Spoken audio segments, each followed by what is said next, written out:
आज के इस वीडियो में हम बात करेंगे भारत और रूस के मजबूत और ऐतिहासिक रिश्तों की। कैसे शुरू हुई ये दोस्ती, क्यों आज भी दोनों देश एक दूसरे के इतने करीब हैं और बदलती वैश्विक राजनीति में इस रिश्ते का क्या मतलब है। आइए शुरू करते हैं। भारत की आज़ादी के बाद जब दुनिया दो हिस्सों में बटी थी, एक तरफ अमेरिका और दूसरी तरफ सोवियत संघ, तब भारत ने गुटनिरपेक्ष नीति यानी नॉन अलाइंड पॉलिसी अपनाई। लेकिन इसके बावजूद भारत और सोवियत संघ, आज का रूस, के रिश्ते लगातार मजबूत होते गए। 1971 में भारत और सोवियत संघ के बीच Indo Soviet treaty of peace, friendship and cooperation पर हस्ताक्षर हुए। उसी साल भारत पाकिस्तान युद्ध हुआ और सोवियत यूनियन ने भारत का कूटनीतिक समर्थन किया। ये दोस्ती की बड़ी मिसाल थी। अगर भारत की रक्षा क्षेत्र की बात करें तो रूस का योगदान बहुत बड़ा है। भारत की सेना में आज भी कई प्रमुख हथियार रूसी तकनीक पर आधारित हैं।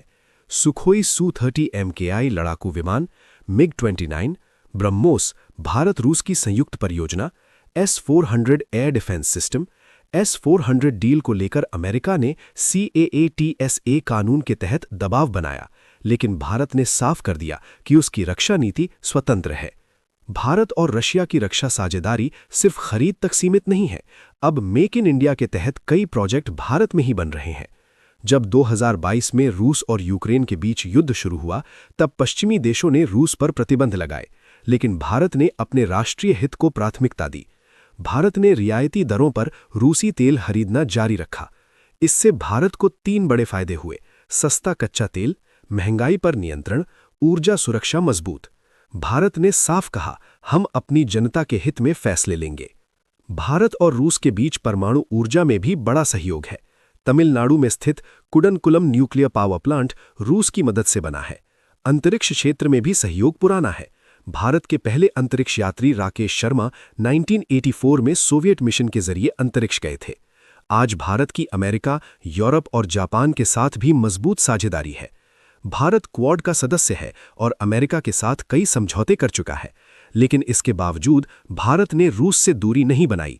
प्रधानमंत्री नरेंद्र मोदी और रूसी राष्ट्रपति व्लादिमीर पुतिन के बीच व्यक्तिगत स्तर पर भी मजबूत संबंध माने जाते हैं। भारत की नीति साफ है, यानी स्ट्रेटेजिक ऑटोनॉमी, यानी रणनीतिक स्वतंत्रता। भारत किसी एक खेमे में पूरी तरह नहीं जाएगा। भारत और रूस के बीच व्यापार तेजी से बढ़ा है, खासकर ऊर्जा और रक्षा क्षेत्र में। दोनों देश स्थानीय मुद्रा में व्यापार बढ़ाने की कोशिश कर रहे हैं। नए परिवहन कॉरिडोर यानी international north south transport corridor को मजबूत कर रहे हैं। एशिया में नए रणनीतिक समीकरण बना रहे हैं। भविष्य में रक्षा उत्पादन में संयुक्त निर्माण, आर्कटिक क्षेत्र में ऊर्जा परियोजनाएं, टेक्नोलॉजी और साइबर सहयोग, इन क्षेत्रों में साझेदारी बढ़ सकती है। भारत और रूस के रिश्ते सिर्फ राजनीति पर आधारित नहीं है, बल्कि दशकों के विश्वास पर टिके हैं। हालांकि रूस चीन नजदीकी, पश्चिमी प्रतिबंध, वैश्विक शक्ति संतुलन, ये सभी कारक आने वाले समय में चुनौतियां बन सकते हैं, लेकिन भारत की विदेश नीति हमेशा संतुलन और राष्ट्रीय हित पर आधारित रही है। दोस्तों, भारत और रूस का रिश्ता सिर्फ हथियारों या तेल तक सीमित नहीं है। ये भरोसे, रणनीति और बदलती दुनिया में संतुलन की कहानी है। भारत आज एक उभरती महाशक्ति है और वो हर देश से दोस्ती रखता है, लेकिन अपने हितों से समझौता नहीं करता। आप क्या सोचते हैं? क्या भारत को रूस के साथ और मजबूत साझेदारी करनी चाहिए या पश्चिमी देशों के साथ ज्यादा आगे बढ़ना चाहिए? नीचे कमेंट करके जरूर बताइए। वीडियो पसंद आए तो लाइक करें, शेयर करें और चैनल को सब्सक्राइब करना ना भूलें।